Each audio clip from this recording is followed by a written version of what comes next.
La foto apareció en mi pantalla como un rayo que partió mi mundo en dos. Ahí estaba él, mi Nicolás, sonriendo junto a un asador lleno de carne, abrazando a una mujer que reconocí inmediatamente, Martina, su ex esposa de hace 50 años. Llevaba puesta la camisa azul que yo le había regalado en su último cumpleaños, esa que supuestamente había perdido antes de que se lo llevaran deportado. Mis manos temblaron tanto que casi dejó caer el teléfono celular que mi nieta me había enseñado a usar apenas unos meses atrás. Durante 18 meses había llorado su ausencia. Había enviado cada peso de mi pensión del IMSS a un número de teléfono en Texas. Había vendido mis joyas de la boda para pagar abogados que me prometían traerlo de vuelta. Durante 18 meses viví con la esperanza de volver a verlo caminar por la puerta de nuestra casita en Saltillo, pidiendo perdón por no haberse despedido cuando se lo llevaron esa madrugada de marzo del 2022. Pero ahí estaba la verdad, cruel y despiadada, brillando en la pantalla de ese maldito aparato. La fecha de la foto era de apenas 3 días atrás. Nicolás no había sido deportado. Nicolás estaba vivo, estaba bien, y estaba viviendo una vida completa al lado de la mujer que había sido su esposa antes que yo, una vida pagada con mi dinero, con mis lágrimas, con mi fe ciega en sus mentiras. Pero para entender cómo llegué a ese momento que destrozó todo lo que creía saber sobre mi vida, tengo que regresar al principio, a esa mañana de marzo, cuando todo comenzó a desmoronarse. Mi nombre es Socorro Hernández, tengo 73 años, y durante 45 años creí que conocía al hombre con quien compartía mi cama, mi mesa y mis sueños. Si esta historia te está gustando hasta ahora, te pido que le des like a este video para que más personas puedan escuchar lo que viví, suscríbete si aún no lo has hecho y coméntame de qué país nos estás viendo. Porque estas historias llegan a toda América Latina y cada apoyo ayuda mucho al canal a crecer. Nací en 1951 en un barrio humilde de Saltillo, Coahuila, cuando las mujeres de mi generación apenas soñábamos con terminar la primaria y conseguir un buen marido que nos mantuviera. Mi papá, Aurelio, trabajaba en los talleres del ferrocarril y mi mamá, Esperanza, tomaba costuras a domicilio para ayudar con los gastos de la casa. Éramos 5 hermanos, yo la segunda hija, y desde chiquita aprendí que la vida era trabajo duro y pocas quejas. En esos años, Saltillo era una ciudad mucho más pequeña, donde todos se conocían y los chismes volaban más rápido que las palomas en la plaza de armas. Las familias como la nuestra vivíamos en casitas de adobe con techos de lámina, y el lujo más grande que conocíamos era tener una televisión en blanco y negro para ver las telenovelas del Canal 2 en las tardes. Crecí viendo a mi mamá levantarse antes del amanecer para preparar el desayuno de mi papá y planchar los uniformes escolares de todos nosotros. Esperanza nunca se quejaba, pero yo veía cómo se le hinchaban los pies después de estar todo el día cosiendo en esa máquina Singer vieja que sonaba como tren descarriado. Mi papá llegaba cada tarde oliendo a grasa y metal, con las manos manchadas de aceite que ni el jabón Sote lograba quitar completamente. Mis hermanos mayores, Rubén y Antonio, siguieron los pasos de papá y se metieron a trabajar en los talleres apenas cumplieron los 16. Mis hermanas menores, Consuelo y Remedios, soñaban con casarse jóvenes para escapar de la pobreza que se respiraba en cada rincón de nuestra casa. Yo, en cambio, tenía un sueño diferente. Quería estudiar para secretaria y trabajar en alguna oficina del centro, usar vestidos bonitos y zapatos de tacón como las señoritas que veíamos pasar por la plaza los domingos. Cuando cumplí 15 años, en 1966, mi papá me regaló una fiesta sencilla en el patio de la casa. Invitamos a los vecinos, mi tía Cándida hizo un pastel de 3 leches y mi primo Chuy tocó la guitarra hasta que se acabó la cerveza. Fue en esa fiesta donde conocí a Nicolás Mendoza, un joven de 19 años que trabajaba como mecánico en un taller cerca del centro. Era alto, moreno, con unos ojos verdes que brillaban cuando sonreía, y tenía esa forma de hablar suave que me hacía sentir mariposas en el estómago. Nicolás llegó acompañando a su primo Gerardo, que era novio de mi vecina Florencia. Durante toda la noche me persiguió con la mirada, pero era demasiado tímido para acercarse. Fue hasta que sonó la canción Sabor a mí en la radiola prestada que se armó de valor y me pidió bailar. Sus manos estaban ásperas por el trabajo, pero su forma de llevarme en el baile era delicada, como si fuera yo una muñeca de porcelana que se podía romper. Esa noche platicamos hasta muy tarde, sentados en las sillas de plástico que mi mamá había puesto en el patio. Me contó que había nacido en un rancho cerca de Ramos Arizpe, que había llegado a Saltillo buscando trabajo cuando tenía 17 años, y que vivía en un cuartito rentado cerca de la estación de autobuses. Me dijo que yo era la muchacha más bonita que había visto en su vida, y aunque ahora sé que eran palabras que probablemente le decía a todas las muchachas, en ese momento me hicieron sentir especial. Desde esa noche, Nicolás comenzó a visitarme cada domingo. Llegaba a las 2 de la tarde, recién bañado y peinado con brillantina, usando su camisa blanca más limpia y unos pantalones de mezclilla que planchaba él mismo en su cuarto. Se sentaba en la sala con mi papá a hablar de béisbol y del trabajo en los talleres, mientras yo ayudaba a mi mamá en la cocina, fingiendo no estar pendiente de cada palabra que él decía. Mi papá aprobó a Nicolás desde el principio. Decía que era un muchacho trabajador, respetuoso, que no tomaba más que una cerveza los sábados y que siempre traía algún detalle para la casa. 1 kilo de tortillas recién hechas, una bolsa de naranjas o flores del campo que cortaba en su camino hacia nuestra colonia. Mi mamá, más desconfiada como todas las madres, tardó más en aceptarlo, pero terminó queriéndolo cuando se dio cuenta de que él realmente me respetaba y no andaba con intenciones de faltarme al respeto. El noviazgo duró 3 años. Durante ese tiempo, Nicolás me enseñó a andar en bicicleta en las calles empedradas de nuestro barrio. Me llevaba a caminar por la Alameda los domingos después de misa y me regaló mi primer perfume, una botellita de maja que compró en la farmacia del centro y que yo cuidé como si fuera un tesoro. Hablábamos de nuestros sueños. Él quería poner su propio taller mecánico algún día y yo seguía soñando con trabajar en una oficina, aunque ya sabía que las muchachas casadas no trabajaban fuera de casa. En esos años de noviazgo, Nicolás me contó de su pasado. Me dijo que había estado casado antes, cuando era muy joven, con una muchacha llamada Martina que conoció en el rancho donde nació. Me explicó que se habían casado por la iglesia cuando él tenía apenas 18 años y ella 16, pero que el matrimonio no había funcionado porque ambos eran demasiado jóvenes e inmaduros. Me contó que se habían separado después de 2 años, que ella se había regresado con su familia a un pueblo de Nuevo León y que desde entonces no había sabido nada de ella. En esa época, los divorcios eran muy raros y mal vistos, especialmente en pueblos pequeños como el nuestro. Pero Nicolás me aseguró que aunque no se habían divorciado oficialmente por la iglesia, ante la ley civil ya no eran nada y que yo iba a ser su única esposa verdadera. Yo era muy joven y estaba muy enamorada para hacer preguntas complicadas. Además, mi papá había investigado discretamente y le habían confirmado que Nicolás era un hombre libre. Sin compromisos, que esa historia del primer matrimonio había sido cosa de muchachos que ya estaba en el pasado. Nos casamos el 15 de septiembre de 1969 en la iglesia de San Francisco, el mismo día que México celebraba su independencia. Yo tenía 18 años recién cumplidos y él 22. La boda fue sencilla pero bonita. Yo usé el vestido que había sido de mi prima Leticia, mi mamá me prestó su velo de novia y mi papá se puso su único traje para llevarme al altar. Nicolás se veía guapísimo con un traje café que había rentado en el centro, y cuando me vio entrar a la iglesia del brazo de mi papá, se le llenaron los ojos de lágrimas. La fiesta fue en el mismo patio donde nos habíamos conocido 3 años atrás.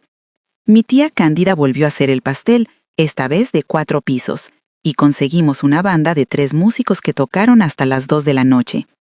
Bailamos nuestra primera canción como esposos con Contigo aprendí de Armando Manzanero. Y recuerdo que Nicolás me susurró al oído que iba a hacer todo lo posible para hacerme la mujer más feliz del mundo. Los primeros años de matrimonio fueron hermosos. Nos fuimos a vivir a una casita pequeña que rentamos cerca del taller donde él trabajaba, y yo me dediqué a convertirla en nuestro hogar. Aprendí a cocinar sus platillos favoritos, mole poblano, enchiladas rojas y esas quesadillas de flor de calabaza que le encantaban.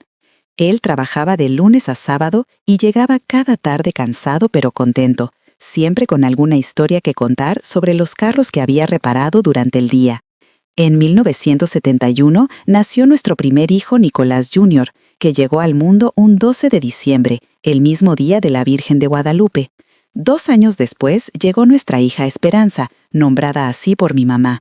Y en 1975 completamos la familia con Roberto, nuestro Benjamín. Ver a Nicolás como papá me confirmó que había tomado la decisión correcta al casarme con él. Era cariñoso, paciente, y aunque trabajaba mucho para mantenernos, siempre sacaba tiempo para jugar con los niños y ayudarme con los quehaceres de la casa. Durante esos primeros años, vivimos la vida típica de una familia de clase trabajadora en Saltillo.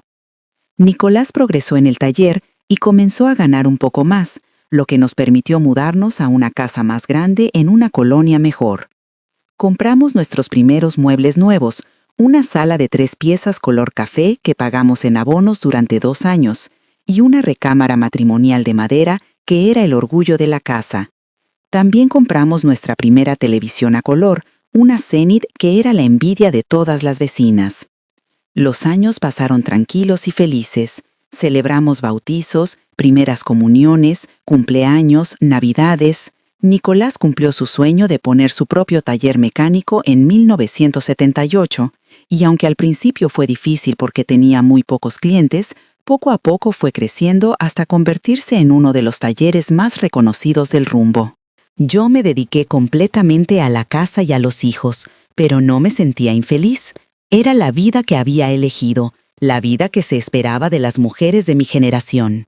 Nunca, en todos esos años, volví a escuchar hablar de Martina, la primera esposa de Nicolás.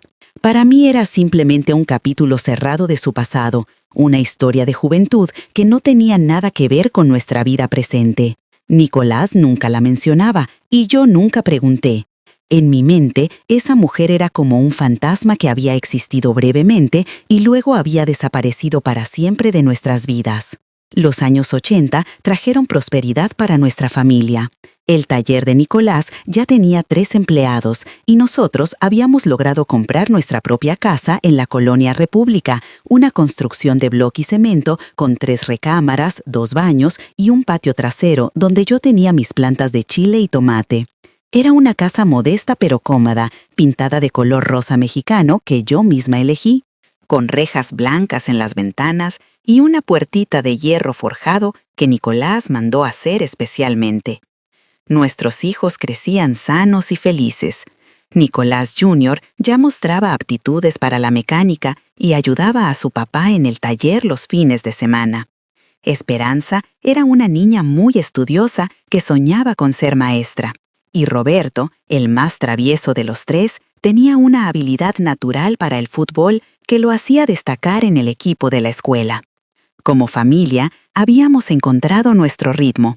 Las mañanas llenas de prisa para preparar desayunos y uniformes, las tardes ayudando con las tareas y las noches viendo telenovelas juntos mientras yo tejía suéteres para el invierno. Nicolás era un marido atento y cariñoso. Cada 14 de febrero me regalaba flores y chocolates. Nunca olvidaba nuestro aniversario de bodas. Y cada vez que tenía un mes especialmente bueno en el taller, me sorprendía con algún detalle. Un perfume nuevo, una blusa bonita o una salida a cenar a algún restaurante del centro. Los domingos íbamos toda la familia a misa de 12 en la parroquia y después pasábamos el resto del día en casa de mis papás o de los suyos, compartiendo comidas familiares que duraban hasta la tarde. Pero, si soy honesta, desde finales de los años 80 comencé a notar pequeños cambios en él. No eran cosas grandes ni alarmantes, solo pequeños detalles que una esposa nota después de 20 años de matrimonio. Llegaba a casa un poco más tarde algunas noches, diciendo que había tenido trabajo extra. Comenzó a poner más atención a su apariencia. Se compraba camisas nuevas con más frecuencia, usaba una colonia diferente y se cortaba el cabello en una peluquería más cara del centro en lugar de ir con el mismo peluquero de siempre. También empezó a hacer viajes ocasionales fuera de la ciudad, explicando que iba a buscar refacciones especiales o a ver proveedores nuevos. Estos viajes eran de 1 o 2 días, no muy frecuentes, pero yo notaba que regresaba con un humor especialmente bueno, como si algo lo tuviera contento de una manera que yo no lograba identificar. Cuando le preguntaba sobre estos viajes, me contaba historias detalladas sobre las personas que había conocido y los negocios que había hecho, pero algo en su forma de hablar me hacía sentir que me estaba contando una versión editada de la verdad. En 1989, cuando cumplimos 20 años de casados, decidimos hacer una fiesta grande para celebrar. Invitamos a toda la familia, a los amigos del taller, a los vecinos de toda la vida. Fue una noche hermosa en el patio de nuestra casa, con mariachis, barbacoa y mucha alegría. Renovamos nuestros votos matrimoniales frente a todos nuestros seres queridos y cuando Nicolás me puso de nuevo el anillo en el dedo, me dijo que los siguientes 20 años iban a ser aún mejores que los primeros. Durante la fiesta, noté algo extraño.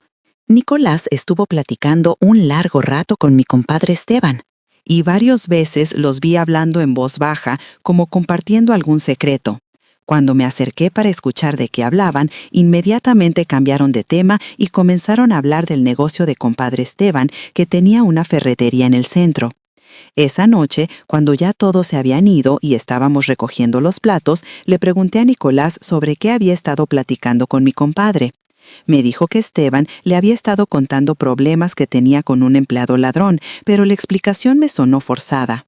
Los años 90 llegaron con cambios importantes. Nuestros hijos ya eran adolescentes con sus propias vidas y problemas. Nicolás Jr. había decidido estudiar ingeniería mecánica en la Universidad Tecnológica. Esperanza estaba en la preparatoria con planes de estudiar para maestra, como había soñado desde niña, y Roberto se había metido de lleno al fútbol y soñaba con jugar profesionalmente algún día. La casa se sentía diferente, menos llena de voces infantiles, más tranquila, pero también más vacía. Fue en esos años cuando los cambios en Nicolás se volvieron más evidentes. Sus viajes fuera de la ciudad se hicieron más frecuentes, a veces uno cada mes. Comenzó a tener un teléfono celular, uno de esos aparatos enormes que en esa época solo tenían los empresarios importantes, y explicó que lo necesitaba para coordinar mejor los trabajos del taller. Pero yo notaba que recibía llamadas a horas extrañas, y cuando sonaba el teléfono, él inmediatamente se alejaba para contestar en privado. También cambió su forma de manejar el dinero.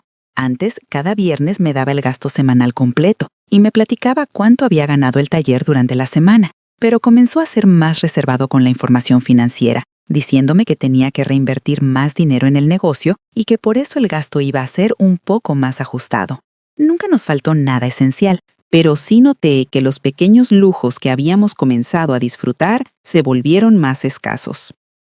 Una noche de marzo de 1993, Nicolás llegó a casa muy agitado. Me dijo que había conocido a un empresario americano que quería contratar su taller para hacer trabajos especializados en carros de lujo, pero que para conseguir ese contrato tendría que hacer algunos viajes a Estados Unidos para establecer la relación comercial. Me explicó que era una oportunidad muy grande para el futuro de nuestra familia, que podríamos ganar mucho más dinero, pero que requería de una inversión inicial importante y de mucho tiempo de su parte. Yo no entendía muy bien los detalles del negocio, pero confiaba completamente en él. Nicolás siempre había sido un hombre trabajador y honesto, y si él decía que esta oportunidad nos iba a convenir, yo lo apoyaba sin hacer preguntas complicadas. Durante los siguientes meses, efectivamente comenzó a hacer viajes más largos, algunos de hasta una semana, supuestamente a ciudades como McAllen, Laredo y San Antonio, estableciendo conexiones comerciales con este misterioso empresario americano. En 1995, cuando cumplí 44 años, Nicolás me sorprendió con el regalo más grande que había recibido en mi vida. Me dijo que íbamos a remodelar completamente la casa. Durante 3 meses, trabajadores especializados ampliaron la sala, remodelaron la cocina, agregaron un baño más y pintaron toda la casa. Fue como vivir en una casa completamente nueva. Cuando le pregunté cómo habíamos conseguido dinero para una remodelación tan grande, me explicó que el negocio con el empresario americano había resultado mejor de lo esperado y que además había vendido un terreno que había comprado años atrás como inversión. Yo estaba tan emocionada con los cambios en la casa que no hice más preguntas. Era feliz viendo cómo nuestro nivel de vida mejoraba y me sentía orgullosa de que mi marido fuera tan exitoso en los negocios. Pero hubo algo que me llamó la atención durante esos meses de remodelación. Nicolás insistió en que instaláramos una línea telefónica adicional en la casa, explicando que la necesitaba para separar las llamadas del negocio de las llamadas familiares. Esta línea nueva tenía un número que él nunca me compartió y solo sonaba en el pequeño escritorio que habíamos puesto en la recámara principal. Cuando yo preguntaba sobre esas llamadas, él me decía que eran proveedores americanos que llamaban a horas raras por la diferencia de horarios. Los años siguientes pasaron en una rutina que parecía estable y próspera. Nuestros hijos terminaron sus estudios y comenzaron sus propias vidas. Nicolás Jr. se casó con una muchacha muy buena llamada Patricia y se fueron a vivir a Monterrey, donde él consiguió trabajo en una empresa grande. Esperanza se tituló como maestra y comenzó a dar clases en una escuela primaria de la ciudad. Y Roberto, aunque no logró ser futbolista profesional, consiguió trabajo en una empresa constructora y se casó con su novia de la preparatoria.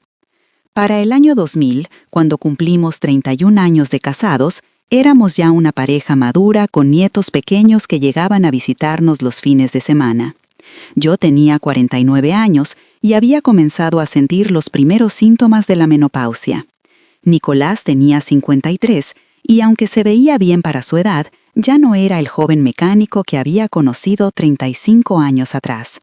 Sus viajes de negocios continuaban, pero menos frecuentes, y parecía que habíamos encontrado un equilibrio cómodo en nuestras vidas. Sin embargo, fue en esos años cuando comencé a notar señales que, vistas en retrospectiva, debieron haberme alarmado mucho más de lo que lo hicieron en ese momento. Nicolás tenía 53 y, aunque se veía bien para su edad, ya no era el joven mecánico que había conocido 35 años atrás. Sus viajes de negocios continuaban, pero menos frecuentes, y parecía que habíamos encontrado un equilibrio cómodo en nuestras vidas. Sin embargo, fue en esos años cuando comencé a notar señales que, vistas en retrospectiva, debieron haberme alarmado mucho más de lo que lo hicieron en ese momento. Pero una esposa que ha estado casada durante más de 30 años desarrolla la habilidad de racionalizar comportamientos extraños, de encontrar explicaciones lógicas para cosas que no tienen sentido, de preservar la paz del hogar evitando hacer preguntas incómodas. La primera señal verdaderamente extraña ocurrió en febrero del 2001. Estaba lavando la ropa de Nicolás cuando encontré, en el bolsillo trasero de sus pantalones de mezclilla, un recibo de una farmacia de Monterrey. No era solo cualquier recibo, era de medicinas para la presión alta, pero con un nombre que no era el suyo. El nombre en el recibo era Nicolás Vega, no Nicolás Mendoza, como era su apellido verdadero. Cuando le pregunté esa tarde mientras cenábamos, me explicó que había comprado esas medicinas para el papá de uno de sus empleados, un señor mayor que no tenía seguro médico, y que él había decidido ayudar por caridad. La explicación sonaba razonable, pero algo en mi estómago se revolvió cuando la escuché. 2 semanas después, encontré algo más perturbador. Al cambiar las sábanas de nuestra cama, descubrí debajo del colchón, del lado donde dormía él, una pequeña libreta con números telefónicos y nombres de mujeres. No eran muchos nombres, tal vez 5 o 6, pero todos eran nombres femeninos acompañados de números telefónicos con claves de larga distancia. Cuando confronté a Nicolás esa noche, me dijo que eran números de secretarias y administradoras de sus clientes americanos, que los tenía ahí para no perderlos. Me mostró molesto porque había estado revisando sus cosas sin permiso y me hizo sentir culpable por desconfiar de él. En mayo de ese mismo año, durante la fiesta del Día de las Madres que celebramos en casa de mi hija Esperanza, recibí un comentario extraño de mi comadre Leticia, la esposa de mi compadre Esteban.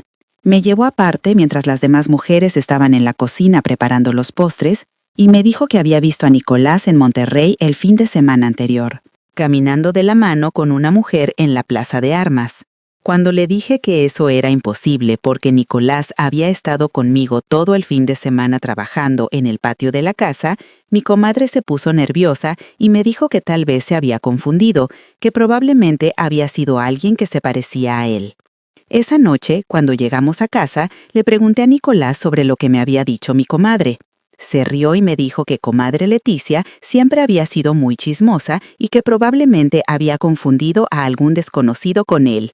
Me recordó que nosotros habíamos pasado todo el sábado y domingo anterior trabajando en el jardín, podando los árboles y plantando las flores nuevas para el verano. Era cierto, habíamos estado juntos, pero algo en su forma de reírse me hizo sentir incómoda. En agosto del 2001 ocurrió algo que me llenó de una sospecha que ya no pude ignorar. Nicolás había salido supuestamente a Laredo por trabajo, un viaje que iba a durar 3 días.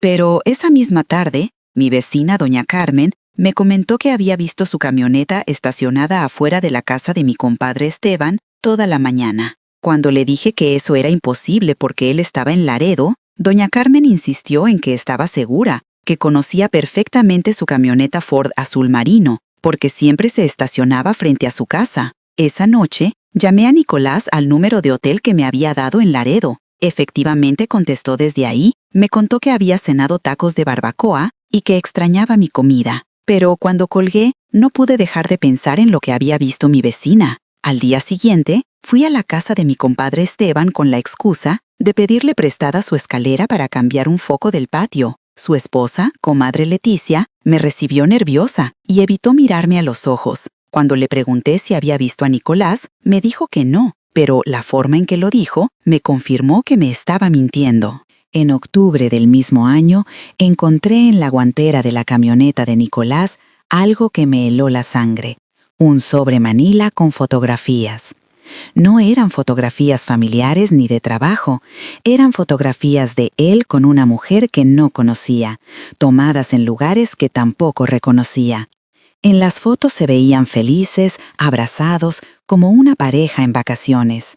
La mujer era mayor, probablemente de mi edad o un poco más, con cabello canoso y una sonrisa que me resultaba vagamente familiar, aunque no lograba ubicar dónde la había visto antes. Cuando esa noche le mostré las fotografías a Nicolás, su reacción fue completamente diferente a las veces anteriores. No se enojó, no me hizo sentir culpable por revisar sus cosas. En lugar de eso, se sentó en la orilla de la cama, me tomó las manos y me pidió que nos sentáramos a platicar como adultos. Me dijo que había algo importante que tenía que contarme. Algo que había estado guardando durante años para proteger mi tranquilidad y la estabilidad de nuestra familia. Me explicó que la mujer de las fotografías era Martina, su primera esposa, aquella de la que me había hablado durante nuestro noviazgo. Me contó que se habían reencontrado por casualidad durante uno de sus viajes de negocios a Monterrey en 1995, y que desde entonces habían mantenido una amistad. Me juró que solo era amistad, que ella estaba pasando por momentos muy difíciles porque había enviudado recientemente y que él había decidido ayudarla económica y emocionalmente como se ayuda a un familiar lejano. Nicolás me aseguró que yo era la única mujer a la que amaba de verdad, que Martina solo representaba un capítulo cerrado de su pasado, que había regresado en un momento de necesidad y que nunca había habido nada romántico entre ellos desde que nos casamos. Me pidió perdón por no habérmelo contado antes, pero me explicó que sabía que yo me iba a preocupar sin razón y que había preferido manejar la situación discretamente hasta que la crisis de ella pasara. Quise creerle. Después de 32 años de matrimonio, quise creer que mi marido me estaba diciendo la verdad, que solo había sido un buen samaritano ayudando a alguien de su pasado. Pero las fotografías mostraban algo más que una simple amistad. Se veían cómodos juntos, íntimos, como dos personas que se conocen profundamente. Sin embargo, decidí confiar en él una vez más, porque la alternativa era demasiado dolorosa para contemplar. Durante los siguientes meses, Nicolás hizo un esfuerzo visible por ser más transparente conmigo. Sus viajes se volvieron menos frecuentes, me daba más detalles sobre sus actividades y me compraba regalos especiales sin ninguna ocasión particular.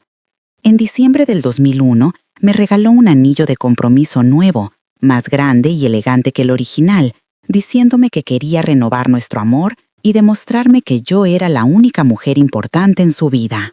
Pero la tranquilidad no duró mucho. En marzo del 2002, exactamente un año después de haber encontrado las fotografías, recibí una llamada telefónica que cambió todo. Era una mujer con voz madura, que se identificó como Martina Vega. Me dijo que necesitaba hablar conmigo urgentemente sobre Nicolás, que había cosas que yo tenía derecho a saber como su esposa. Mi primera reacción fue colgar el teléfono, pero ella volvió a llamar inmediatamente y me suplicó que la escuchara solo 5 minutos. Martina me contó una versión completamente diferente de la historia que Nicolás me había dado. Según ella, no se habían reencontrado por casualidad en 1995. En realidad, él la había buscado intencionalmente después de que ella enviudó, había ido hasta Nuevo León para encontrarla, y desde entonces habían estado viviendo como pareja cuando él hacía sus supuestos viajes de negocios.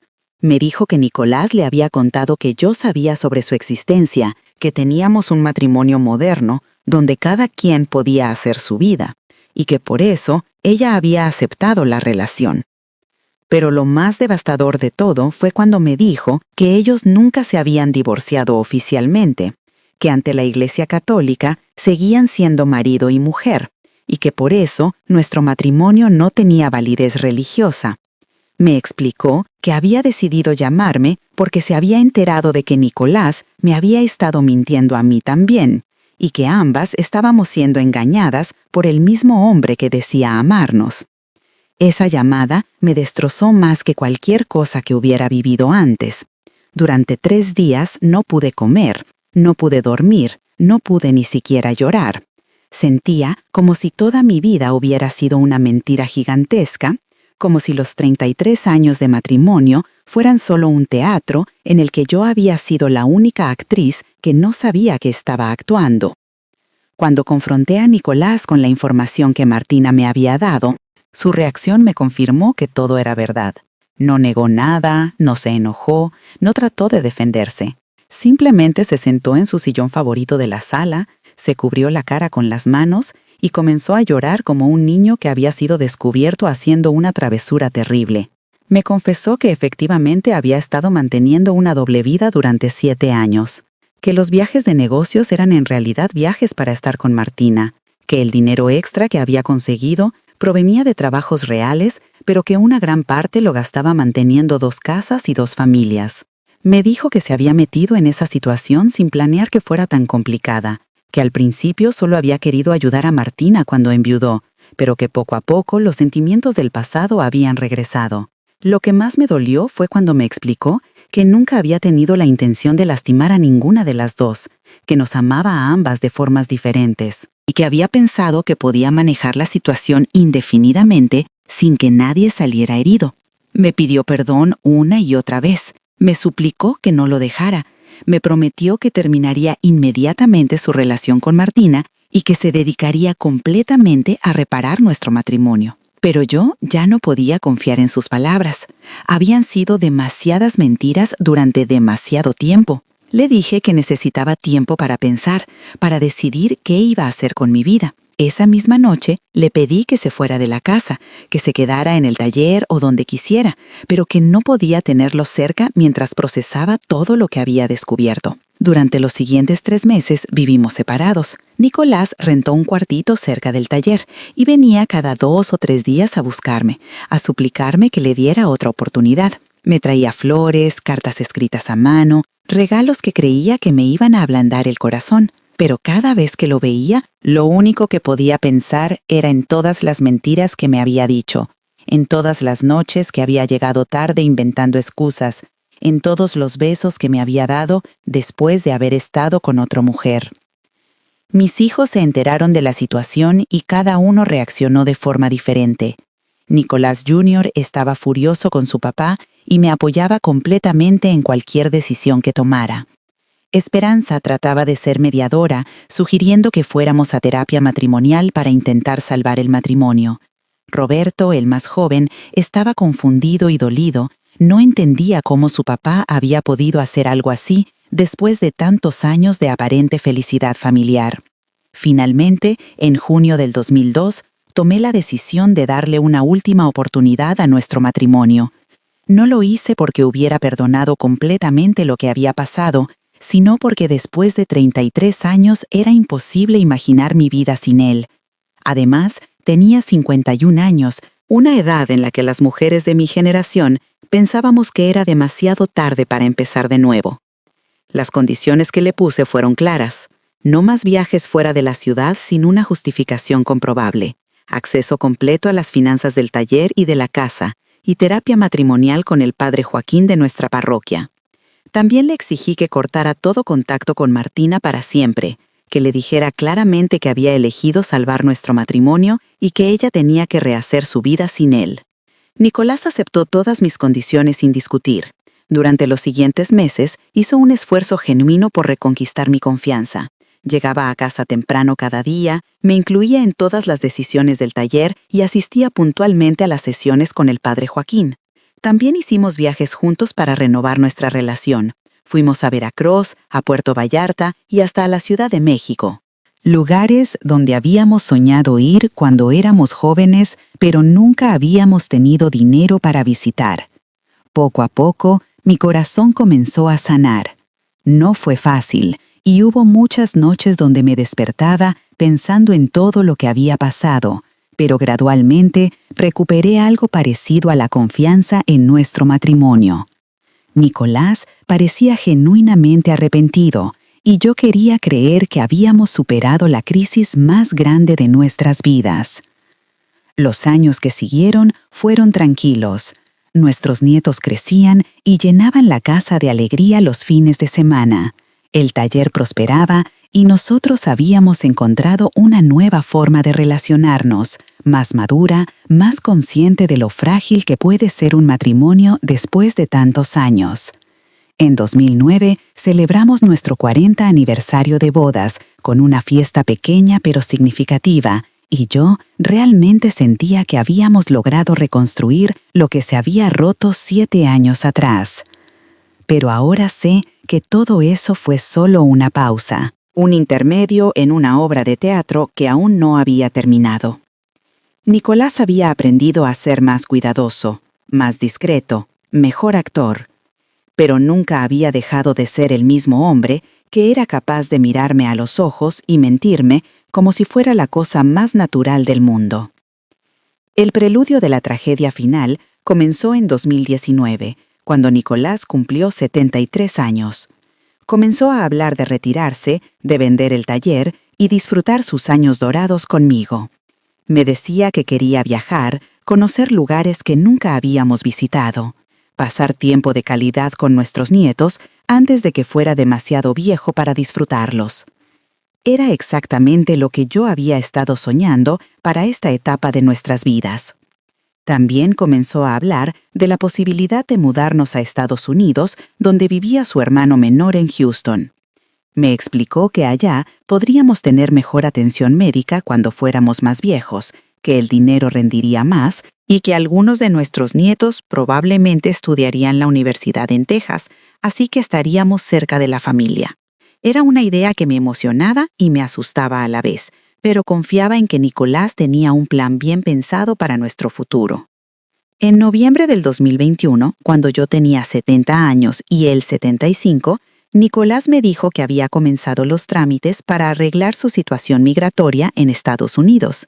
Me explicó que iba a solicitar una visa especial para personas mayores que tenían familiares ciudadanos americanos y que el proceso requería que él fuera personalmente a hacer entrevistas y presentar documentos en el consulado de Monterrey.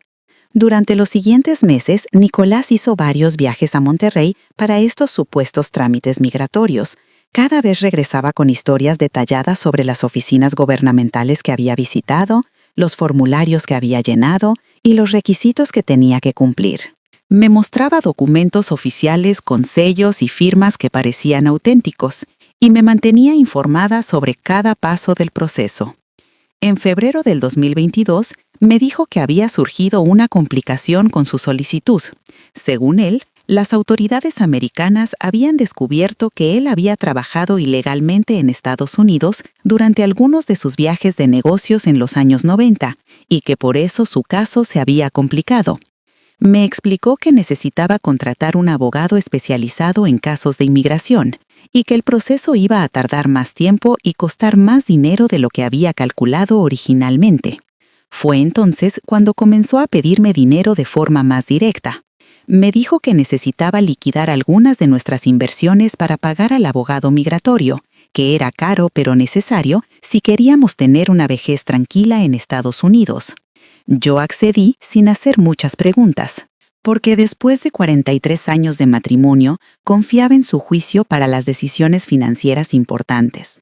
Todo esto me parece tan ingenuo ahora, pero en ese momento yo estaba emocionada con la posibilidad de una nueva aventura en nuestros años dorados.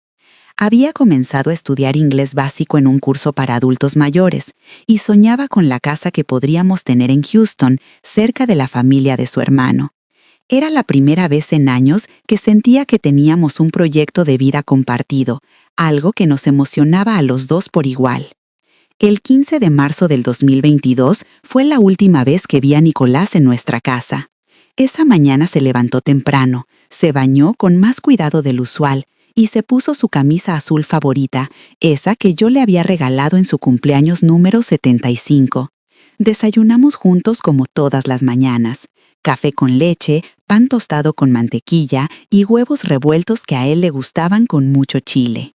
Me dijo que tenía que hacer un viaje importante a Estados Unidos, que su abogado migratorio había conseguido una cita urgente con las autoridades americanas en San Antonio y que este era el paso definitivo para resolver su situación legal. Me explicó que iba a estar fuera por una semana, tal vez un poco más, dependiendo de cómo fueran las reuniones. Me pidió que no me preocupara si no sabía de él durante algunos días, porque iba a estar muy ocupado con los trámites y las entrevistas. Antes de irse, me abrazó más fuerte y más largo de lo normal. Me dijo que me amaba, que todo lo que estaba haciendo era para asegurar nuestro futuro juntos y que cuando regresara íbamos a comenzar la etapa más bonita de nuestras vidas. Fue la última vez que sentí sus brazos alrededor de mi cuerpo, la última vez que escuché su voz diciéndome que me amaba. Los primeros 3 días pasaron normalmente. Yo mantuve mi rutina habitual, limpiar la casa, ir al mercado, ver mis telenovelas en la tarde, hablar por teléfono con mis hijas. Esperaba su llamada cada noche, pero no me preocupé cuando no llegó, porque él me había advertido que iba a estar muy ocupado. El 4.º día, comencé a sentir una inquietud extraña, pero me dije a mí misma que era solo ansiedad normal de una esposa mayor cuando su marido viaja lejos. Fue el 5.º día cuando mi mundo comenzó a tambalearse.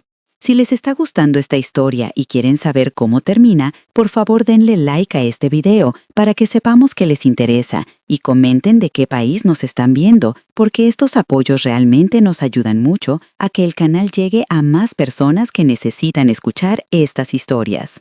El 5.º día, el 20 de marzo del 2022, a las 3 de la tarde sonó el teléfono de la casa. Era un número que no reconocía, pero contesté pensando que podría ser Nicolás llamando desde alguna oficina de gobierno en Estados Unidos. La voz del otro lado era de un hombre joven con acento de Monterrey, que se identificó como licenciado Hernández, abogado especializado en casos de inmigración. Me dijo que tenía noticias muy difíciles que darme sobre mi esposo Nicolás Mendoza.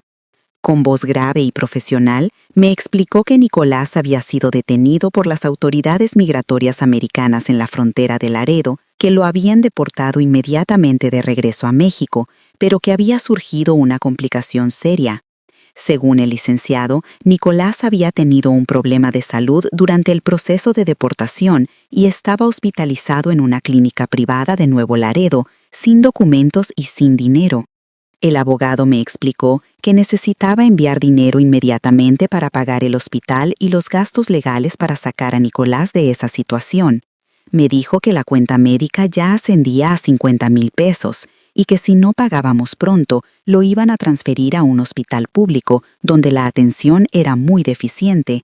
También me dijo que él podía ayudar a resolver el problema legal, pero que sus honorarios eran de otros 30,000 pesos. Mi mente se nubló completamente. La noticia me golpeó como un rayo. Durante 43 años de matrimonio, nunca había tenido que enfrentar una crisis así sola. No sabía nada de leyes migratorias, no entendía cómo funcionaban los hospitales en Estados Unidos y la idea de que Nicolás estuviera enfermo y lejos me llenó de pánico. El licenciado Hernández sonaba tan profesional, tan conocedor de los detalles, que nunca se me ocurrió dudar de lo que me estaba diciendo. Esa misma tarde fui al banco y retiré los 80,000 pesos que me había pedido el abogado.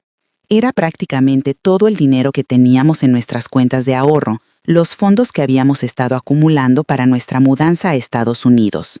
Envié el dinero a través de Western Union al nombre que me había dado el licenciado Hernández, sintiendo que cada peso que gastaba era una inversión en traer de vuelta a mi marido sano y salvo.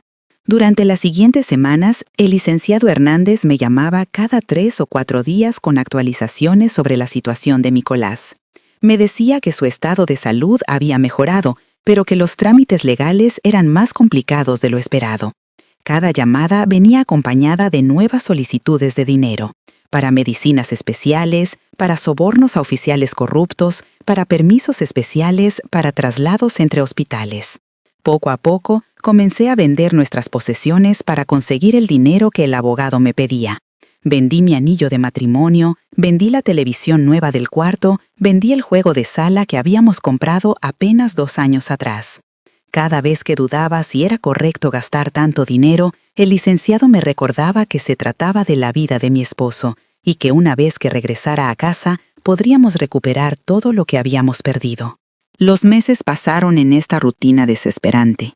Yo vivía de mi pensión del IMSS, comiendo lo mínimo, pagando solo los servicios básicos de la casa y enviando cada peso extra que conseguía a ese número de teléfono que se había convertido en mi única conexión con Nicolás.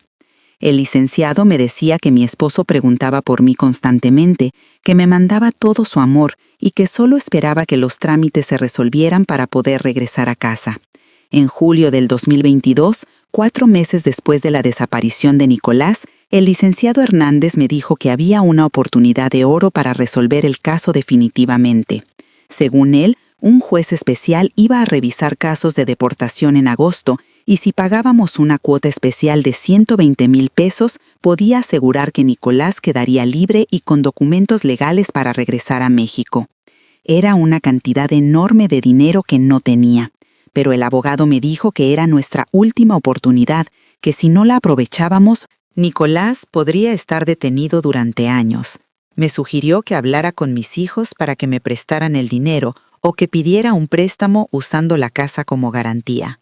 La desesperación me había cegado completamente y esa misma semana fui al banco a tramitar una hipoteca sobre nuestra casa.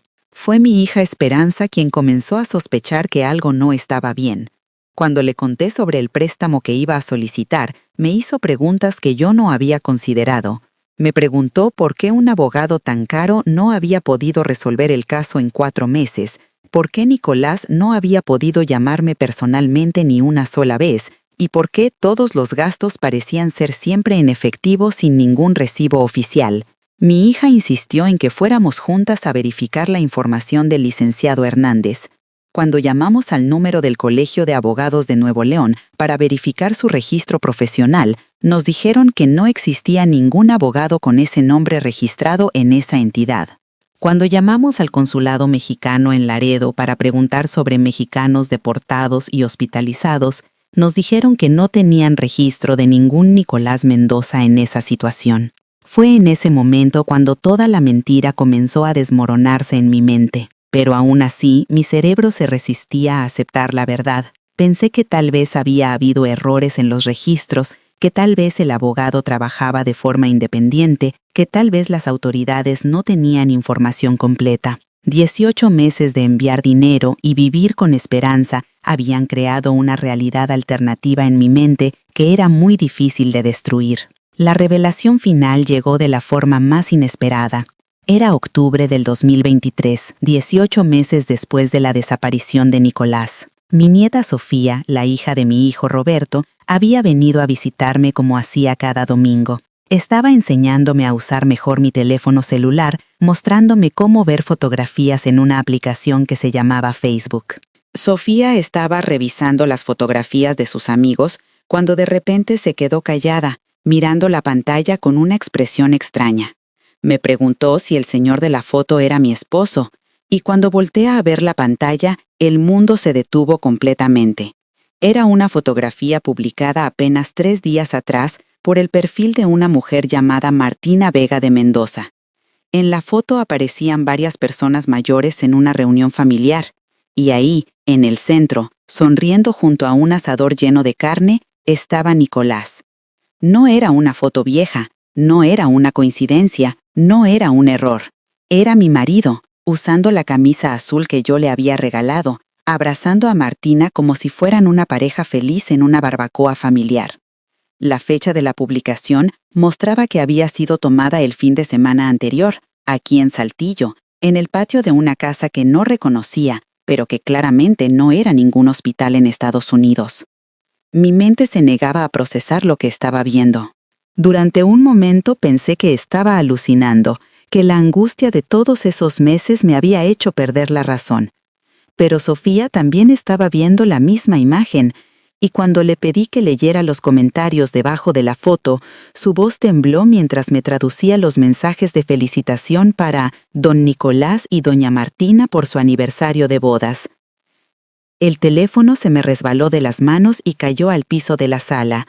En ese momento entendí todo. Nunca había habido deportación, nunca había habido hospital, nunca había habido abogado. Durante 18 meses había estado enviando dinero para mantener la vida doble de un hombre que había fingido su propia deportación para poder vivir tranquilamente con su otra esposa, la misma Martina con quien había tenido problemas 20 años atrás. Toda mi vida se redujo a esa imagen en la pantalla de un teléfono. 43 años de matrimonio, 73 años de vida, y todo se había vuelto una mentira gigantesca. El hombre al que había amado, al que había perdonado una vez, al que había enviado hasta el último peso de mis ahorros, estaba a menos de 20 kilómetros de distancia, viviendo una vida completamente nueva mientras yo me consumía de preocupación y pobreza. Esa noche no pude dormir ni un minuto. Me quedé sentada en la orilla de mi cama, mirando al vacío, tratando de procesar 18 meses de mentiras que acababan de desmoronarse en un segundo. Cada vez que cerraba los ojos veía esa maldita fotografía. Nicolás sonriendo, abrazando a Martina, celebrando su aniversario, mientras yo había estado viviendo como una viuda en duelo, racionando la comida para poder enviarle dinero que nunca había necesitado. La rabia que sentía era diferente a cualquier cosa que hubiera experimentado antes. No era la tristeza de cuando descubrí su primera traición hace 20 años. Esta vez era una furia fría, calculada, que me llenaba desde los pies hasta la cabeza.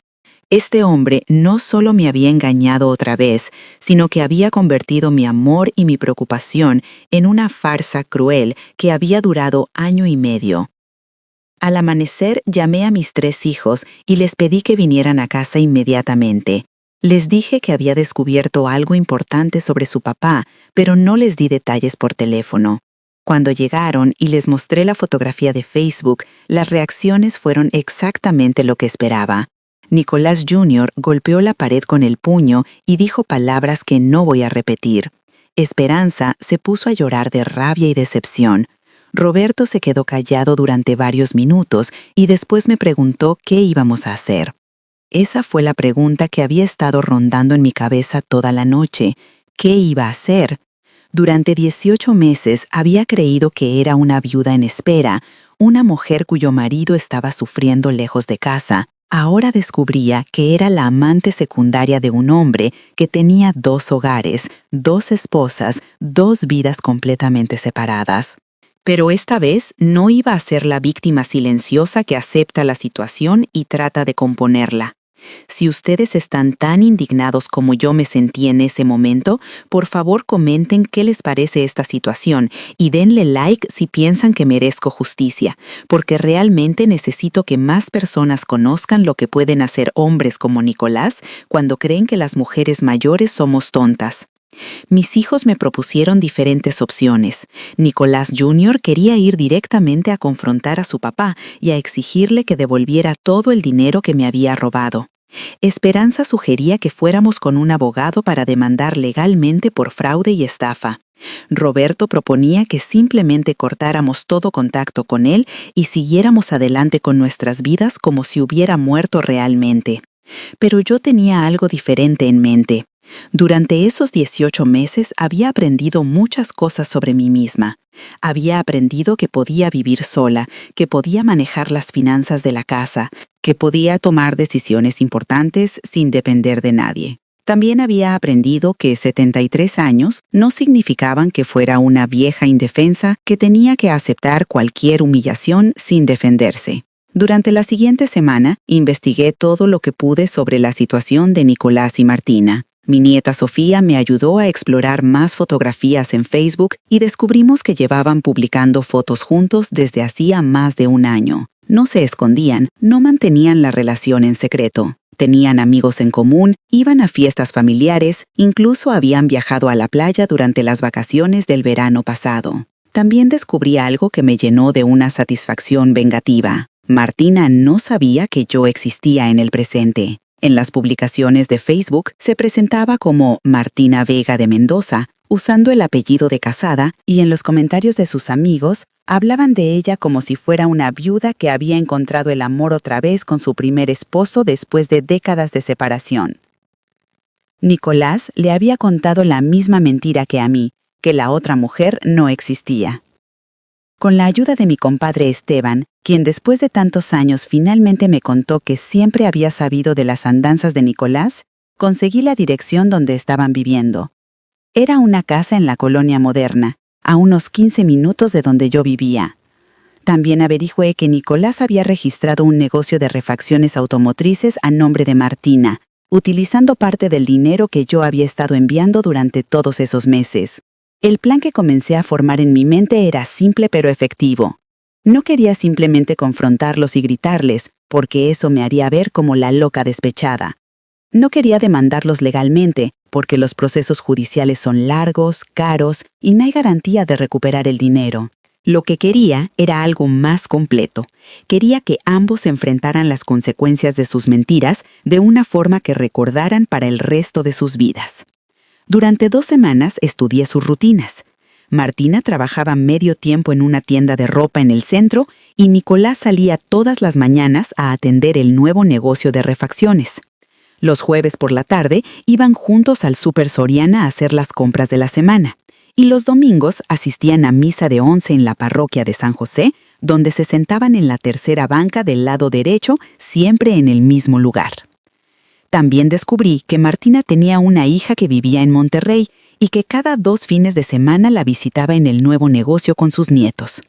Estas visitas eran importantes para ella porque siempre publicaba fotos familiares en Facebook presentando a Nicolás como su esposo devoto que adoraba a sus nietos políticos. Era obvio que para ella esta relación representaba estabilidad y respetabilidad después de años de viudez. Mi primera decisión fue cortar completamente la fuente de dinero que había estado enviando. Llamé al banco y cancelé todos los servicios de transferencias internacionales. También cambié el número de teléfono de la casa para que el supuesto licenciado Hernández no pudiera contactarme más. Quería que Nicolás supiera que ya no iba a seguir financiando su doble vida, pero sin advertirle que había descubierto toda la verdad. El siguiente paso fue crear mi propia red de información. Le pedí a mi comadre Teresa, que vivía cerca de la casa donde estaban Nicolás y Martina, que me mantuviera informada sobre sus movimientos. También hablé con doña Esperanza, que trabajaba en la misma tienda donde Martina tenía su empleo, y le pedí que me contara todo lo que escuchara sobre su situación personal. Durante esas semanas de investigación, descubrí detalles que me llenaron de más indignación. Nicolás le había contado a Martina que yo había muerto de cáncer 2 años atrás y que por eso había decidido buscarla para no estar solo en su vejez. Le había mostrado fotografías viejas de nuestro matrimonio, diciéndole que eran recuerdos de cuando éramos jóvenes, antes de que yo me enfermara. Incluso le había dado el anillo de compromiso que me había regalado a mí en el 2001, diciéndole que había pertenecido a su madre. Martina, por su parte, había estado presumiendo con sus amigas que había encontrado a un hombre maravilloso que la cuidaba como una reina, que tenía un negocio próspero y que le había devuelto las ganas de vivir después de años de soledad.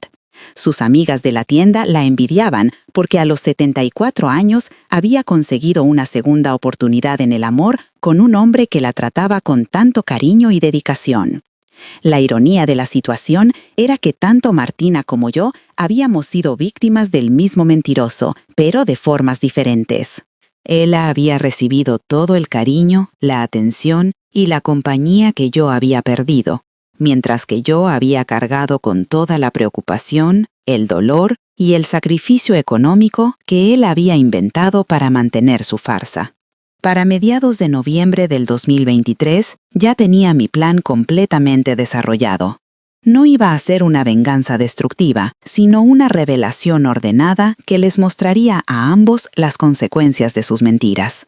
Quería que Martina supiera que el hombre que creía amar era un estafador, y quería que Nicolás enfrentara la realidad de lo que había hecho a dos mujeres que habían confiado en él.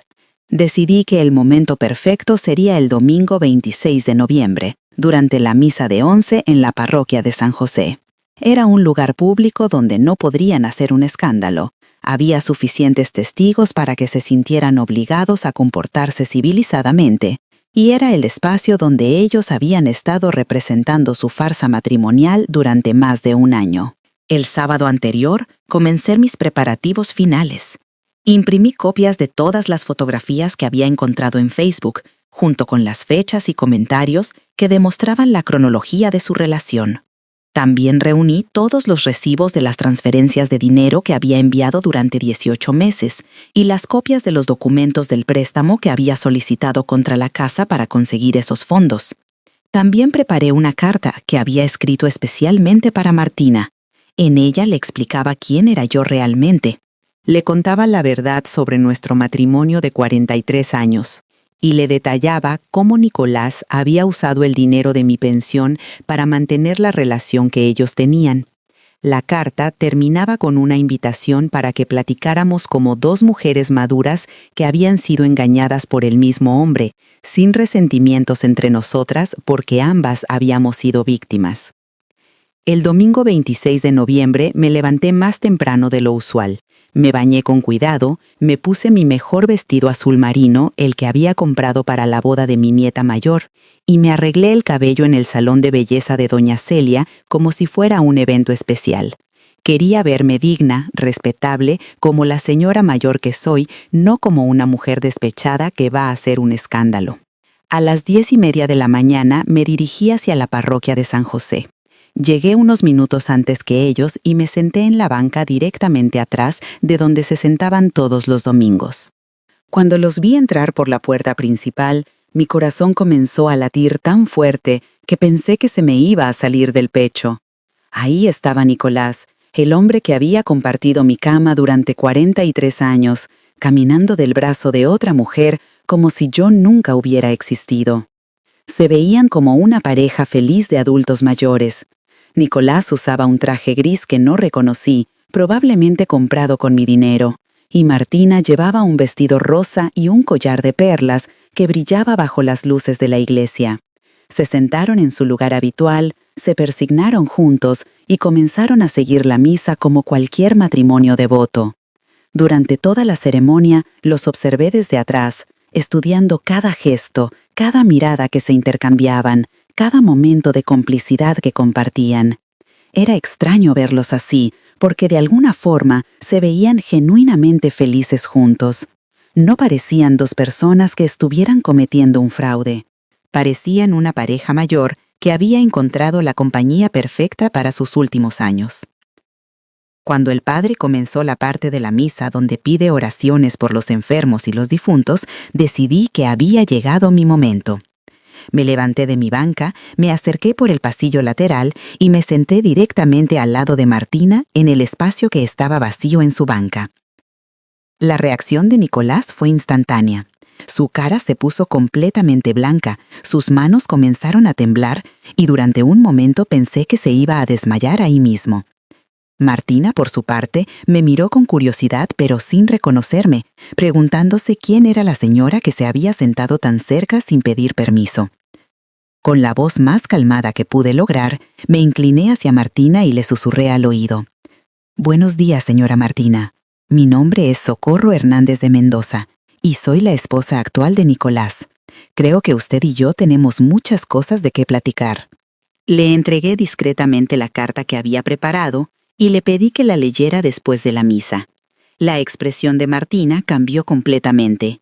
Me miró a mí, después miró a Nicolás, y en sus ojos pude ver el momento exacto cuando comenzó a entender que algo estaba terriblemente mal. Nicolás parecía estar teniendo dificultades para respirar y varias personas en las bancas cercanas comenzaron a notar que algo inusual estaba sucediendo. Durante los últimos 15 minutos de la misa, ninguno de los tres dijimos una palabra. Yo mantuve una expresión serena, como si estuviera concentrada en la ceremonia religiosa. Martina leía disimuladamente la carta que le había dado y con cada párrafo que avanzaba, su cara se ponía más pálida. Nicolás miraba hacia el altar, pero era obvio que no estaba prestando atención a las palabras del padre. Estaba calculando mentalmente cómo manejar la situación que acababa de explotar. Cuando terminó la misa y la gente comenzó a salir, Martina se volvió hacia mí con lágrimas en los ojos y me dijo con voz quebrada, «¿Es cierto todo lo que dice esta carta?». Yo simplemente asentí con la cabeza y le sugerí que fuéramos las tres a algún lugar tranquilo donde pudiéramos hablar como adultos civilizados. Nicolás finalmente encontró la voz y trató de tomar control de la situación. Me dijo que qué estaba haciendo ahí, que cómo me había atrevido a seguirlo, que esto era un malentendido que podía explicar, pero ya no era el mismo hombre autoritario que había controlado mi vida durante décadas. Se veía como lo que realmente era, un viejo mentiroso que había sido descubierto en flagrancia y que no tenía forma de escapar de las consecuencias de sus actos. Le dije que no quería escuchar más mentiras, que durante 18 meses había escuchado suficientes historias inventadas para toda una vida. Le propuse a Martina que fuéramos a la cafetería de enfrente de la iglesia para tener una conversación que todos necesitábamos tener desde hacía mucho tiempo. Ella aceptó inmediatamente, creo que porque necesitaba entender toda la dimensión de lo que había estado viviendo sin saberlo. Los 30 minutos que pasamos en esa cafetería fueron probablemente los más extraños de mi vida. Ahí estábamos las dos mujeres de más de 70 años, compartiendo una mesa y comparando las mentiras que el mismo hombre nos había dicho durante años. Nicolás se sentó entre nosotras como un niño regañado, sin saber hacia dónde voltear, sin poder defenderse, porque cada cosa que decía era contradicha inmediatamente por una de las dos. Martina me contó que Nicolás le había dicho que yo había muerto de cáncer en enero del 2021 y que por eso había decidido buscarla después de tantos años de separación. Le había mostrado fotografías de mi supuesto funeral, que yo después me di cuenta que eran fotografías de otro entierro que había descargado de internet. También le había dado mi anillo de compromiso, diciéndole que había pertenecido a su difunta madre y que quería que ella lo usara como símbolo de su renovado amor. Yo le conté a Martina sobre los 18 meses que había vivido pensando que Nicolás estaba deportado y enfermo en Estados Unidos y cómo había enviado cada peso de mi pensión a un número telefónico que resultó ser falso. Le mostré los recibos de Western Union, las copias del préstamo que había solicitado contra mi casa y las facturas de todas las cosas que había vendido para conseguir dinero que enviarle a mi pobre esposo deportado. La cara de Martina cambió completamente cuando se dio cuenta de que el dinero que Nicolás había estado usando para mantenerla, para comprarle regalos, para pagar la renta de la casa donde vivían, había venido de la pensión de otra mujer que creía estar ayudando a su marido enfermo. Se quitó inmediatamente el anillo que yo reconocí como mío y lo puso sobre la mesa, diciéndome que nunca lo habría aceptado si hubiera sabido de dónde venía.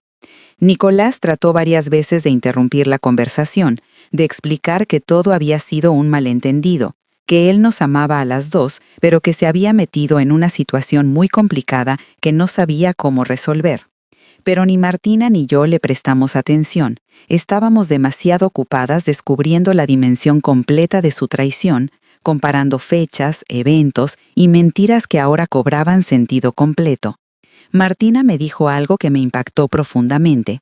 Socorro, yo pensé que había encontrado al amor de mi vida otra vez a los 74 años. Creí que era un milagro que Nicolás hubiera regresado a mi vida justo cuando más lo necesitaba. Me explicó que había estado muy sola después de enviudar, que sus hijos vivían lejos, y que conocer otra vez a Nicolás había sido como recibir una segunda oportunidad de ser feliz en sus últimos años. Yo le confesé que entendía perfectamente lo que había sentido, porque yo también había vivido muchos años felices con Nicolás, y porque incluso después de descubrir su primera traición 20 años atrás, había decidido perdonarlo porque creí que merecíamos una segunda oportunidad como pareja madura.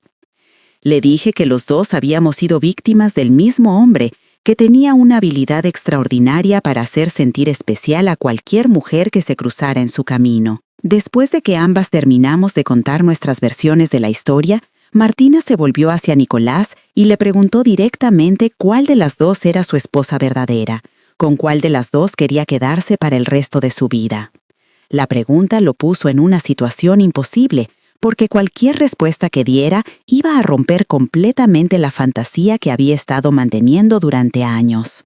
Nicolás tartamudeó durante varios segundos antes de decir que amaba a las dos, que no podía elegir entre nosotras y que esperaba que pudiéramos encontrar una solución que funcionara para los tres. Fue la respuesta más ridícula que pudo haber dado, y tanto Martina como yo nos vimos una a la otra y casi nos reímos de la absurdidad de lo que acabábamos de escuchar. Fue en ese momento cuando Martina me sorprendió con su respuesta. Me dijo que ella no quería pelear conmigo por un hombre que nos había mentido a ambas, que a nuestras edades no tenía sentido competir por alguien que claramente no respetaba a ninguna de las dos. Me propuso que nos aliáramos para asegurarnos de que Nicolás enfrentara las consecuencias de lo que había hecho, en lugar de permitir que siguiera manipulando la situación a su favor. Su propuesta me pareció perfecta. Le dije que yo tampoco quería pelear con ella, que ambas habíamos sido víctimas del mismo depredador emocional. Su propuesta, y que lo justo era que trabajáramos juntas para recuperar lo que habíamos perdido, y para asegurarnos de que él no pudiera seguir haciendo lo mismo con otras mujeres. Durante la siguiente hora, Martina y yo desarrollamos un plan conjunto, mientras Nicolás se quedó sentado en silencio, probablemente dándose cuenta de que había perdido completamente el control de la situación. Decidimos que lo primero era recuperar todo el dinero que yo había perdido durante esos 18 meses, vendiendo los bienes que él había comprado con esos fondos y liquidando el negocio de refacciones que estaba a nombre de Martina. También decidimos que Nicolás tenía que enfrentar las consecuencias legales de lo que había hecho. Martina me confirmó que ella estaba dispuesta a testificar que había recibido dinero regalos sin saber que provenían de un fraude y que cooperaría completamente en cualquier proceso legal que yo quisiera iniciar contra él. Pero lo más importante fue el acuerdo al que llegamos sobre nuestras propias vidas.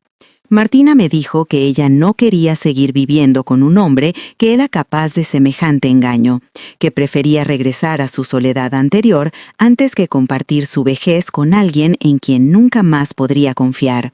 Yo le confirmé que tampoco tenía ningún interés en intentar salvar mi matrimonio otra vez, que esta segunda traición había matado definitivamente cualquier amor que pudiera quedar entre Nicolás y yo. Cuando salimos de la cafetería, Martina y yo habíamos formado una alianza inesperada pero sólida. Dos mujeres mayores que habían sido víctimas del mismo estafador emocional, que habían decidido unir fuerzas para recuperar su dignidad y sus pérdidas económicas. Nicolás caminaba atrás de nosotras como un perro con la cola entre las patas, sabiendo que había perdido a ambas mujeres para siempre. Esa misma tarde, comenzamos a ejecutar nuestro plan. Fuimos juntas al negocio de refacciones que estaba a nombre de Martina y comenzamos a hacer el inventario de todo lo que había sido comprado con mi dinero. También fuimos a la casa donde ellos habían estado viviendo y Martina me mostró todos los electrodomésticos, muebles y objetos personales que Nicolás había comprado supuestamente para darle una vida cómoda. La cantidad de cosas que reconocí como compradas con mi dinero era impresionante. La televisión de pantalla grande en la sala, el refrigerador nuevo de la cocina, la lavadora y secadora del patio, incluso el juego de trastes de porcelana que estaba en el comedor. Todo había sido pagado con las transferencias que yo había enviado creyendo que iba a salvar la vida de mi marido deportado. Durante los siguientes días, Martina demostró ser una aliada mucho más efectiva de lo que había esperado. Ella conocía todos los detalles de la vida que habían estado llevando juntos, sabía exactamente cuánto dinero había gastado Nicolás en cada cosa y tenía acceso a las cuentas bancarias donde él había estado depositando las transferencias que yo enviaba. También descubrimos que Nicolás había estado gastando mi dinero en cosas que no tenían nada que ver con el supuesto problema migratorio. Había pagado un viaje a Veracruz para él y Martina, había comprado una motocicleta para uno de los nietos de ella y había gastado miles de pesos en restaurantes caros y regalos innecesarios. Mi dinero había estado financiando una luna de miel extendida para 2 personas que creían estar viviendo un romance de segunda oportunidad. El proceso de recuperación fue más rápido de lo que había esperado, principalmente porque Martina cooperó completamente conmigo. Ella liquidó voluntariamente el negocio de refacciones y me entregó todo el dinero que produjo la venta. También me ayudó a recuperar los electrodomésticos y muebles que habían sido comprados con mis fondos, organizando incluso el transporte para llevarlos de vuelta a mi casa. En total, logramos recuperar aproximadamente el 70% del dinero que yo había perdido durante esos 18 meses. No era todo, pero era suficiente para cancelar el préstamo que había solicitado contra mi casa y para recuperar algo de estabilidad económica. Lo más importante era que Nicolás había perdido todo. Había perdido su casa cómoda, había perdido su negocio rentable, había perdido a ambas mujeres y se había quedado con la reputación completamente destruida. La parte más satisfactoria del proceso fue ver cómo reaccionó la comunidad cuando se enteró de lo que había pasado. En colonias como las nuestras, los chismes vuelan muy rápido, y en menos de una semana todo el mundo sabía que Nicolás Mendoza había estado estafando a su propia esposa mientras vivía con otra mujer. La gente que lo había respetado durante décadas como un comerciante honesto y un esposo ejemplar, ahora lo veía como lo que realmente era, un estafador sin escrúpulos. Nicolás trató varias veces de contactarme para pedirme perdón y para suplicarme que reconsiderara mi decisión de terminar nuestro matrimonio definitivamente. Pero esta vez no hubo lágrimas que me conmovieran, no hubo promesas que me convencieran, no hubo manipulación emocional que funcionara. A los 73 años, había aprendido finalmente que hay errores que no merecen perdón y que hay hombres que no cambian sin importar cuántas oportunidades se les den. El proceso de divorcio fue rápido y sin complicaciones, principalmente porque Nicolás sabía que no tenía ninguna defensa legal contra las acusaciones de fraude y estafa que yo podía presentar en su contra. Aceptó todas mis condiciones, me quedé con la casa, con el dinero recuperado y con la pensión completa que había estado gastando en mantener su doble vida. Martina también tomó la decisión de cortar completamente su relación con él. Me contó que durante los últimos días que vivieron juntos, Nicolás se había vuelto un hombre amargado y agresivo, culpándola a ella por haber cooperado conmigo y acusándola de traición. Eso le confirmó que había tomado la decisión correcta al elegir la verdad sobre la mentira cómoda en la que había estado viviendo. Los meses que siguieron a la resolución de mi situación con Nicolás fueron de mucha sanación y descubrimiento personal. Por primera vez en más de 40 años, estaba viviendo completamente sola, tomando mis propias decisiones, manejando mi propio dinero y construyendo una rutina que era únicamente mía. Al principio fue aterrador, porque las mujeres de mi generación fuimos criadas para depender de los hombres, pero poco a poco descubrí que tenía una fortaleza interior que nunca había tenido oportunidad de explorar. La relación con mis hijos se fortaleció mucho después de todo lo que había pasado. Nicolás Jr., Esperanza y Roberto habían visto cómo manejé la crisis, cómo me defendí cuando fue necesario y cómo recuperé mi dignidad sin convertirme en una víctima permanente.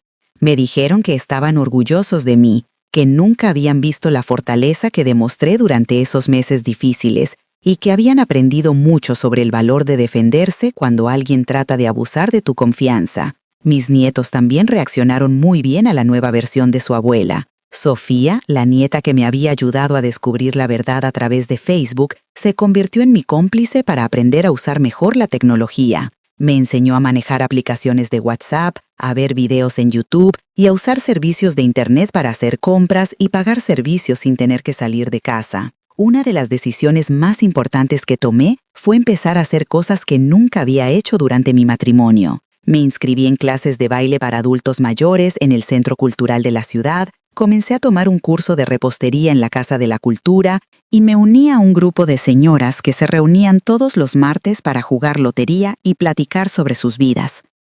También decidí viajar sola por primera vez en mi vida. Con parte del dinero que había recuperado, me fui una semana a Veracruz a visitar a una prima que no veía desde hacía años. Fue aterrador subir al autobús sin compañía, pero también fue liberador descubrir que podía moverme por el país, hospedarme en hoteles y hacer turismo sin necesitar que nadie me acompañara o me diera permiso. El cambio más significativo fue en mi actitud hacia los hombres y las relaciones románticas. Varios señores mayores de mi grupo de baile mostraron interés en conocerme mejor, y aunque algunos eran genuinamente buenas personas, descubrí que ya no tenía necesidad emocional de tener una pareja. Durante más de 40 años había definido mi valor como mujer a través de mi relación con Nicolás, pero ahora entendía que podía ser una persona completa y feliz sin necesidad de compartir mi vida con un hombre. Martina y yo desarrollamos una amistad inesperada pero muy significativa. Nos comenzamos a ver una vez por semana para tomar café y platicar sobre nuestras vidas nuevas. Ella también había tomado la decisión de mantenerse soltera, y ambas compartíamos la experiencia extraña de estar reconstruyendo nuestras identidades como mujeres independientes a una edad en que la mayoría de las personas ya tienen sus vidas completamente definidas. Martina me contó que había regresado a vivir con su hija en Monterrey y que estaba ayudando a cuidar a sus nietos mientras su hija trabajaba. Me dijo que se sentía útil y querida de una forma que no había experimentado durante los años que vivió con Nicolás, donde siempre tenía la sensación de estar representando un papel en lugar de vivir auténticamente. También me ayudó a entender algunas cosas sobre la personalidad de Nicolás que yo nunca había visto claramente. Me explicó que hombres como él no son necesariamente malvados, pero sí son profundamente egoístas e inmaduros emocionalmente. Me dijo que Nicolás realmente creía que nos estaba haciendo un favor a ambas al darnos lo que pensaba que necesitábamos. A ella le daba compañía y estabilidad económica, y a mí me daba la ilusión de estar ayudando a mi marido en dificultades. Según Martina, Nicolás nunca había desarrollado la capacidad de enfrentar conflictos emocionales difíciles. Por eso, había elegido vivir en mentiras elaboradas en lugar de tomar decisiones definitivas sobre su vida sentimental. Era más fácil mantener dos relaciones separadas que enfrentar la realidad de que tenía que elegir una vida o la otra. 6 meses después de nuestro divorcio, me enteré de que Nicolás se había ido de Saltillo. Mi compadre Esteban me contó que había vendido su taller original y se había mudado a Guadalajara, donde tenía un primo que le había ofrecido trabajo en su negocio de mecánica automotriz. Aparentemente había salido de la ciudad durante la noche sin despedirse de nadie, probablemente porque ya no podía enfrentar la vergüenza de encontrarse con gente que conocía toda su historia. La noticia me causó una sensación extraña. Por un lado, sentí alivio de saber que ya no tenía que preocuparme por encontrármelo en el súper o en la iglesia. Por otro lado, me dio un poco de tristeza pensar que un hombre de 76 años había terminado sus días en Saltillo de esa forma, huyendo como un criminal de la comunidad donde había vivido durante más de 50 años. Pero la tristeza no duró mucho, porque rápidamente me di cuenta de que Nicolás había elegido su propio destino. Nadie lo había obligado a llevar una doble vida, nadie lo había forzado a estafar a 2 mujeres que lo amaban. Nadie lo había obligado a destruir la confianza de sus propios hijos. Las consecuencias que estaba enfrentando eran directamente proporcionales a las decisiones que había tomado durante años. 1 año después de la separación, mi vida había encontrado un ritmo completamente nuevo y satisfactorio. Mis mañanas comenzaban con ejercicios de yoga que había aprendido en YouTube, seguidos de un desayuno tranquilo mientras escuchaba música en mi radio nuevo. Las tardes las dedicaba a mis clases y actividades sociales, y las noches las pasaba leyendo, viendo mis telenovelas favoritas o platicando por teléfono con mis hijos y nietos. Los fines de semana se habían convertido en mi tiempo favorito de la semana. En lugar de estar cocinando para un marido que probablemente estaba pensando en otra mujer, ahora podía hacer exactamente lo que me daba la gana. A veces invitaba a mis hijas a comer, a veces visitaba a mis amigas nuevas, y a veces simplemente me quedaba en casa disfrutando de la paz y el silencio de mi propio espacio. También me volví más involucrada en la vida de mi comunidad. Me uní al grupo de voluntarias de la parroquia que organizaba eventos para recaudar fondos para familias necesitadas. Comencé a participar en las reuniones vecinales para discutir problemas de la colonia. Incluso me animé a dar mi testimonio en la iglesia durante una plática sobre segundas oportunidades en la vida, contando mi historia como un ejemplo de que nunca es demasiado tarde para defenderse y empezar de nuevo. La respuesta de la gente a mi testimonio fue abrumadoramente positiva. Muchas señoras de mi edad se acercaron después para contarme sus propias historias de matrimonios problemáticos, de hombres que las habían engañado o maltratado y de la dificultad que habían tenido para tomar decisiones definitivas sobre sus vidas. Varias me dijeron que mi historia les había dado valor para enfrentar situaciones similares en sus propias familias. También comencé a recibir visitas de mujeres más jóvenes que habían escuchado mi historia y querían consejos sobre relaciones problemáticas.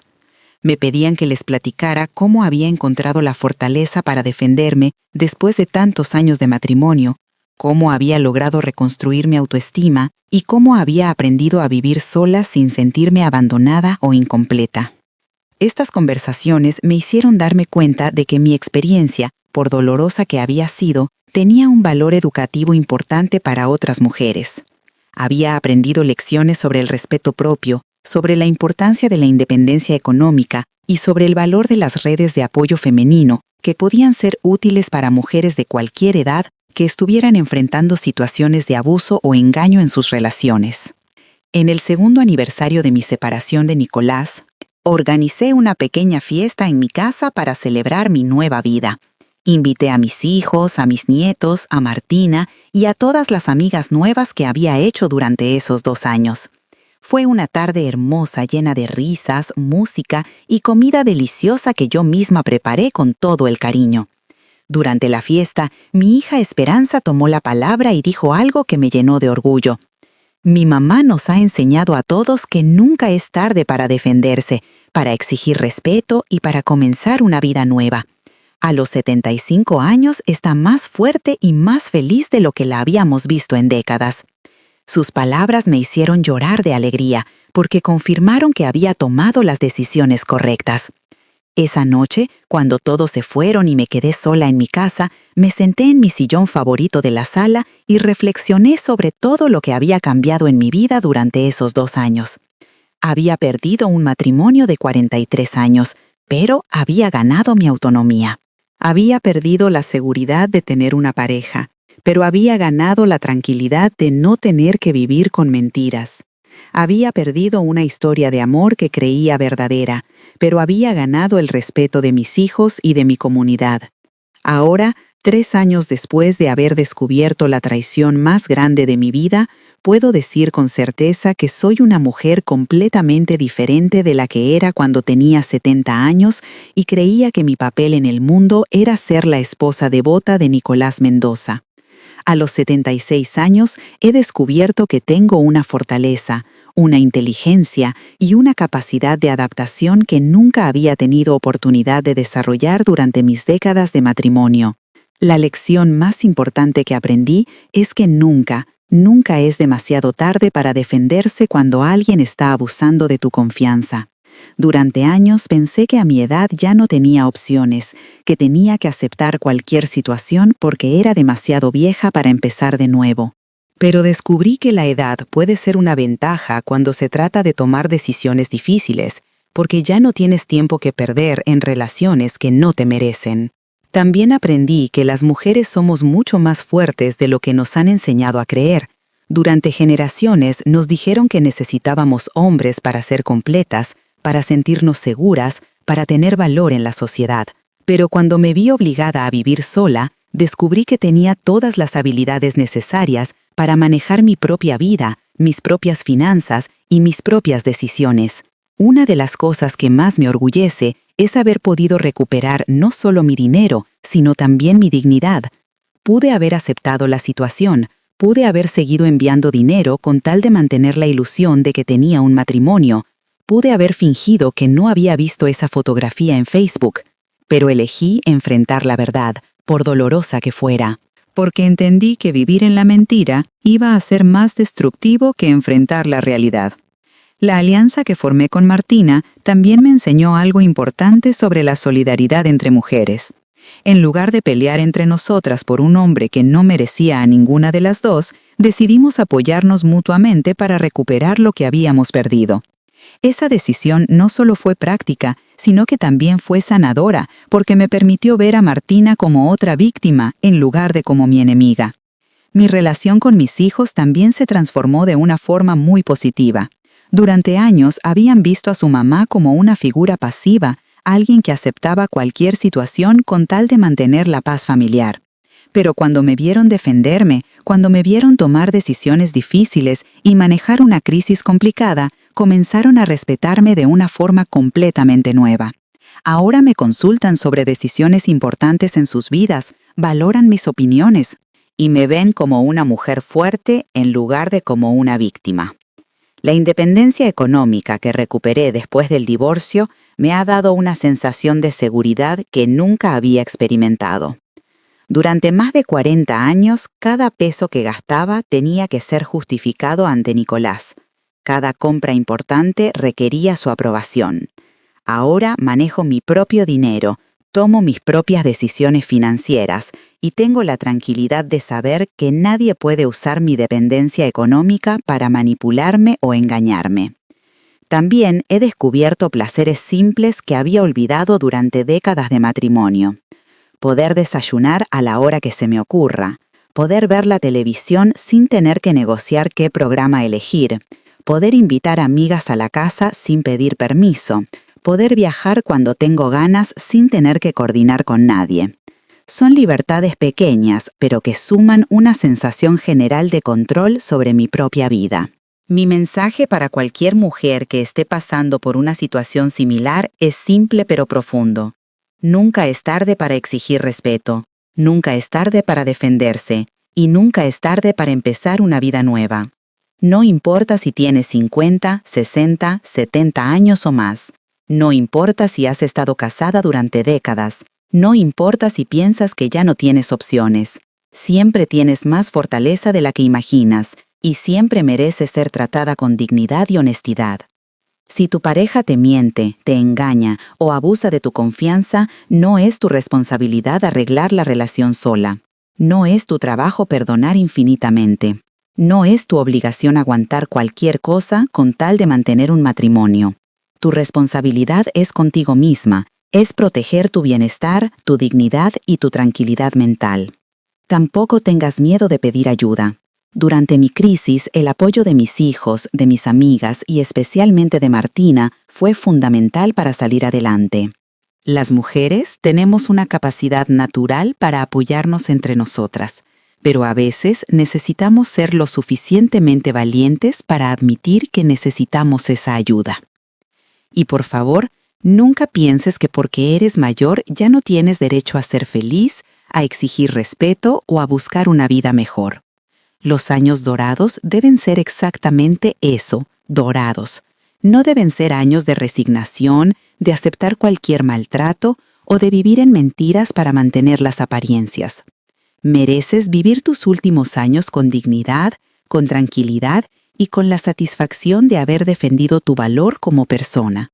Mi historia terminó bien porque decidí que yo era más importante que mantener un matrimonio falso, porque elegí la verdad dolorosa sobre la mentira cómoda, porque encontré la fortaleza para defenderme cuando pensé que ya era demasiado tarde. y porque descubrí que la vejez puede ser una etapa de liberación y crecimiento personal, no solo de resignación y declive. Si esta historia te ha tocado el corazón, si te ha hecho reflexionar sobre tu propia vida, si te ha dado valor para enfrentar alguna situación difícil, por favor compártela con otras mujeres que puedan necesitar escucharla. Dale like a este video para que más personas la conozcan. Suscríbete al canal si quieres seguir escuchando historias de mujeres valientes como tú y coméntanos de qué país nos estás viendo y qué te pareció mi experiencia. Estos apoyos hacen que el canal crezca y que podamos llegar a más mujeres que necesitan saber que nunca es tarde para defenderse y empezar de nuevo. Hoy tengo 76 años, vivo sola en mi casita de Saltillo y soy más feliz de lo que había sido en décadas. Mis días están llenos de actividades que me gustan, de personas que me respetan y de la tranquilidad que viene de saber que nadie me está mintiendo. Nicolás se quedó sin casa, sin negocio, sin familia y sin la reputación que había construido durante décadas. Yo me quedé con mi dignidad, mi independencia y la satisfacción de haber demostrado que una mujer de 73 años puede defenderse tan bien como cualquier persona joven. Nunca es tarde para ser valiente, nunca es tarde para exigir respeto y nunca es tarde para descubrir que eres más fuerte de lo que imaginabas. Tu edad no es una limitación, es una fuente de sabiduría y fortaleza que puedes usar para defender lo que mereces. Que Dios te bendiga, que tengas el valor para defender tu felicidad y que nunca olvides que tu vida vale la pena sin importar cuántos años tengas. Hasta la próxima historia y recuerda, nunca es tarde para empezar de nuevo.